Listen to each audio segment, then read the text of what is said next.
काला आसमान, बारिश की बूंदें और अनजाने खौफ की आहट। यह है अनन्या की कहानी, एक ऐसी महिला जिसके लिए बारिश रोमांच थी, मगर एक रात ने सब बदल दिया। शादी का जश्न, सुनसान रास्ता और भैरवी चौक का खतरनाक साया। क्या अनन्या इस अंधेरे से बच? अनन्या अपने कमरे में आईने के सामने पिछले आधे घंटे से, क्या वह तो जैसे सजने की रिहर्सल कर रही थी। 3 बार साड़ियां बदल चुकी थीं, लाल, नीली, फिर हरी। उसे सौंदर्य और श्रृंगार का गहरा शौक था। आज उसे मिसेस शर्मा की बेटी की शादी में जाना था। अनन्या कॉलेज में प्राध्यापिका थी, लेकिन उसकी चंचलता और सुंदरता उसे कॉलेज की छात्रा जैसी बनाती थी। वह हमेशा आकर्षक दिखना चाहती थी। जैसे ही वह तैयार होकर निकलने को हुई, उसकी नज़र मेज पर पड़े अखबार पर गई। उसमें भैरवी चौक के बारे में एक खबर छपी थी। लिखा था कि भैरवी चौक एक छोटा सा इलाका, रहस्यमयी और खतरनाक घटनाओं का गढ़ है। वहां चोरी, लूटपाट, अपहरण और यहां तक कि भूत प्रेत की अफवाहें आम थीं। दिन के उजाले में भी लोग वहां जाने से कतराते थे। ये खबर पढ़ते ही अनन्या का चमकता चेहरा मुरझा गया। उसके मन में एक अनजाना डर समा गया। वह कुछ पल खामोश खड़ी रही, जैसे शर्मा का फोन आया। अनन्या ने फोन उठाया, हल्की बातचीत की और जल्दी से कार में सवार होकर शादी के लिए निकल पड़ी। शादी के हॉल तक पहुंचने में उसे कोई परेशानी नहीं हुई। हॉल में उतरने से पहले अनन्या ने कार के शीशे में एक बार फिर अपना चेहरा निखारा।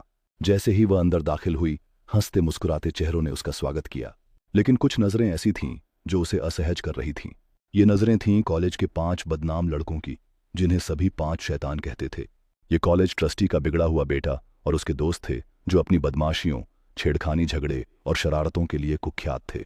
अनन्या उनकी हरकतों से वाकिफ थी, इसलिए उसने उन्हें अनदेखा कर शादी के जश्न में हिस्सा लिया। नाच गाना, स्वादिष्ट व्यंजन और दोस्तों की गपशप में समय पंख लगाकर उड़ गया।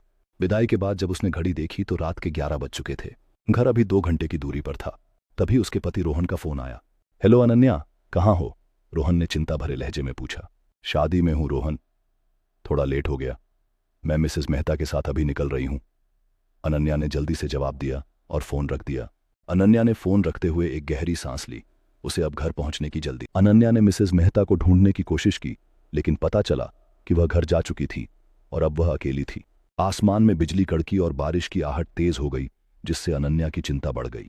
अनन्या ने सोचा कि अब क्या करे। अकेले घर जाने का ख्याल उसे डरा रहा था, लेकिन रुकना भी मुमकिन नहीं था। इसलिए उसने हिम्मत जुटाई और कार स्टार्ट कर निकल पड़ी। उसे नहीं पता था कि 5 शैतान उसकी हर हरकत पर नजर रखे हुए थे। अभी कुछ ही दूर चली थी कि बारिश की बूंदें टपकने लगीं। अनन्या ने सोचा, रुक जाऊं या आगे बढ़ूं, क्योंकि बारिश तेज हो रही थी। उसने आगे बढ़ने का फैसला किया। बारिश की फुहारें आज उसे बांधा लग रही थीं। कुछ देर बाद बारिश थम गई और अनन्या ने राहत की सांस ली। लेकिन उसका यह सुकून ज्यादा देर नहीं टिका, क्योंकि सामने ट्रैफिक जाम था। गाड़ियों की लंबी कतार लगी थी और किसी ने बताया कि भारी बारिश ने आगे का रास्ता ब्लॉक कर दिया है। रास्ता साफ होने में सुबह तक का वक्त लग सकता था। सुनते ही अनन्या का दिल बैठ गया। तभी उसने देखा कि कुछ गाड़ियां पास की कच्ची सड़क की ओर मुड़ रही थीं। उसने एक ड्राइवर से पूछा, ये कच्चा रास्ता कहाँ जाता है? शहर की ओर बहन जी, जवाब आया, जिससे अनन्या को तो फिर दुविधा में पड़ गई। रास्ता साफ होने का इंतजार करे या कच्चे रास्ते से जाए। उसने सोचा, कब तक अकेली इंतजार करेगी। उसने कच्ची सड़क का रास्ता चुना और आगे बढ़ने लगी। लेकिन भैरवी चौक की खबर अभी भी उसके दिमाग में थी। वह आगे चल रही गाड़ियों की हेडलाइट्स को देखकर चल रही थी, जैसे अंधेरे में दीपक की रोशनी का सहारा हो। तभी उन गाड़ियों की रफ्तार तेज हुई और वे अनन्या से काफी आगे निकल गईं। उनकी लाइट्स धीरे धीरे धुंधली होने लगीं। अनन्या ने अपनी कार की स्पीड बढ़ाई, लेकिन अचानक कार बंद हो गई। अनन्या का दिल जोर जोर से धड़कने लगा। वह अकेली थी, चारों तरफ सन्नाटा। आगे की गाड़ियां अब नजरों से ओझल हो चुकी थीं। उसके माथे पर पसीने की बूंदें छलक आईं। आंखों में खौफ साफ झलक रहा था। उसने पर्स से फोन निकाला और रोहन को कॉल करने की कोशिश की, लेकिन नेटवर्क गायब था। वह इतनी डरी हुई थी कि कार से बाहर निकलने की हिम्मत नहीं जुटा पा रही थी। उसने बार बार चाबी घुमाई, लेकिन कार शुरू होने का नाम नहीं ले रही थी। किसी प्रकार की मदद के बिना अनन्या की स्थिति और भी गंभीर होती जा रही थी। उसका दिल तेजी से धड़क रहा था और उसने एक बार फिर रोहन को कॉल करने की कोशिश की, लेकिन निराशा में डूबी उसने महसूस किया कि उसकी आवाज पर्स में पड़ी एक तवीज पर गई। ये वही तवीज थी जो उसकी मां ने मरते वक्त दी थी, ये कहकर कि ये तुम्हें बुरे वक्त में बचाएगी। अनन्या ने तवीज को कसकर थामा, आंखें बंद कीं और भगवान का नाम लेते हुए फिर से कार स्टार्ट करने की कोशिश की। अचानक कार एक झटके से शुरू हो गई। अनन्या ने राहत की गहरी सांस ली। वह तवीज की शक्ति से हैरान थी। बिना वक्त गंवाए उसने कार आगे बढ़ाई। कुछ ही किलोमीटर चली थी कि एक बोर्ड नजर आया। उस पर लिखा था, भैरवी चौक। ये नाम पढ़ते ही अनन्या के रोंगटे खड़े हो गए। उसकी सांसें तेज हो गईं। वही भैरवी चौक जिसके बारे में उसने अखबार में पढ़ा था। उसने तवीज को फिर से थामा और प्रार्थना की कि कार अब न रुके। लेकिन तभी कार भैरवी चौक के बोर्ड के ठीक सामने आकर रुक गई। अनन्या ने बाहर देखा। चारों तरफ घना अंधेरा था, सिर्फ जुगनुओं की टिमटिमाती रोशनी दिख रही थी। वह फिर से तवीज थामकर कार स्टार्ट करने लगी, लेकिन इस बार कार ने साथ नहीं दिया। उसकी उंगलियां चाबी घुमाते घुमाते थक गईं। उसने फोन भी आजमाया, लेकिन नेटवर्क नहीं था। डर के मारे उसके पैर कांप रहे थे। वह कार से बाहर निकलने की हिम्मत नहीं जुटा पा रही थी। अचानक उसे तवीज में एक गर्माहट महसूस हुई। उसने तवीज को ध्यान से देखा और महसूस किया कि यह उसे कुछ कह रहा था। अनन्या ने अपने भीतर से एक नई ऊर्जा महसूस की। वह अब डर को पीछे। उसे सामने कुछ दिखा। सफेद रंग की धुंधली आकृतियां अंधेरे में उभर रही थीं। अनन्या का दिल दहल गया। जैसे जैसे वे पास आईं, एक आकृति 3 में बदल गई। अंधेरे में उनकी सफेद चादरें साफ चमक रही थीं। अनन्या का दिमाग सवालों से भर गया। क्या ये इंसान है? उसने जल्दी से खिड़कियां चेक की और तवीज थामे भगवान का नाम जपने लगी। वे आकृतियां अब उसकी कार के इर्द गिर्द मंडराने लगीं। अनन्या डर से सांसें रोककर कनखियों से देख रही थी। अचानक किसी ने कार की खिड़की पर जोरदार प्रहार किया। अनन्या ने देखा, वे खिड़की तोड़ने की कोशिश कर रहे थे।